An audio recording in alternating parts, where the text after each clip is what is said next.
Hey guys, today I'm going to tell you how to send audio files and music files on Facebook Messenger. If you want to send audio files or music to your Facebook Messengers, let's see how can you do this. Now to do that, first of all, just open My Files app and here just tap on audio files and here you will get all the audio files which you have. You must have to keep a long press on it. Then tap on the share option.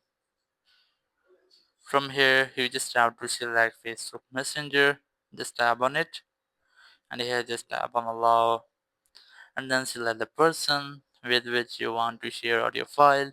As I'm going to select this one, just tap on the send option in front of the username. So here it will be sent. Now just tap on the ID, or you just have to go back, open your Messenger app, and here you will get that you have sent an audio file or music file on your Facebook Messenger. So that's how you can easily send audio files on your Facebook Messenger app. Thank you very much for watching the video. Until next video, bye bye.